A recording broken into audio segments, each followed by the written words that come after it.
69,000 शिक्षक भर्ती में जो छात्र आज 500 दिनों से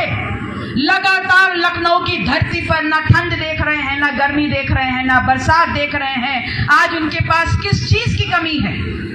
वो अपनी शिक्षा पूरी करके, अपनी डिग्री लेकर के, एग्जाम क्वालिफाई करके अपने नियुक्ति पत्र की मांग कर रहे हैं, लेकिन 500 दिन हो गए और इस सरकार के कान में जू नहीं रेंग रही है। अगर उनके संघर्ष में वो हमारे समाज के बेटे हैं, अगर हम और आप उनके साथ खड़े नहीं होंगे तो ये समझ लीजिए कि हमारा आने वाला भविष्य बहुत अंधकारमय होने वाला है।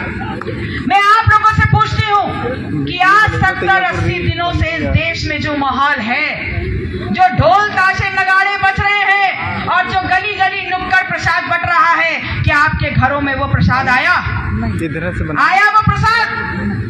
मैं आप लोगों से पूछती हूँ, ये आपका व्यक्तिगत विषय है कि आप उस माहौल में, उस ढोल ताशे में 24 घंटे रहना चाहते हैं, 1 सेकंड रहना चाहते हैं, 1 घंटा रहना चाहते हैं, या उस दिन तक रहना चाहते हैं जिस दिन तक लोकतंत्र का सबसे बड़ा पर्व लोकसभा का चुनाव होगा और आप ईवीएम की बटन दबाने जाएंगे? यह आपका विषय है। लेकिन इस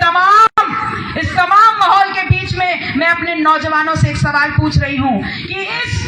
इस माहौल में रमे रहने से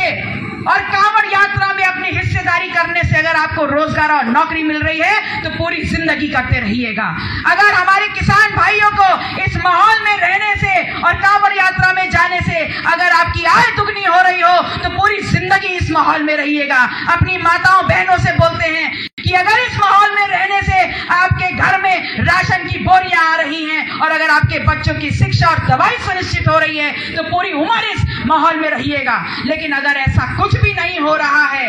तो जैसे आप इस माहौल में रमे हैं, वैसे लोकतंत्र के पर्व के माहौल में भी रम जाइएगा और पूरी ताकत से आप बनारस की धरती से सत्ता बदलिएगा। हम दिल्ली में पटकनी देने का काम करेंगे इस विश्वास के साथ कि जब पदयात्रा मैं कर रही थी, इन्हीं सड़कों से निकल के मैं पैदल चल के आप लोग के बीच से गई थी और तब आप लोगों ने आशीर्वाद दिया था कि बिटिया आशीर्वाद है, बहुत आगे तक जाना है और इस मिशन को सदन तक पहुंचाना है। आपका आशीर्वाद मिला और आज आपकी बेटी सिराथू से जीत करके इस प्रदेश के सबसे धुरंधर नेता को जमीन चटा करके सदन में पहुंचने का काम किया है।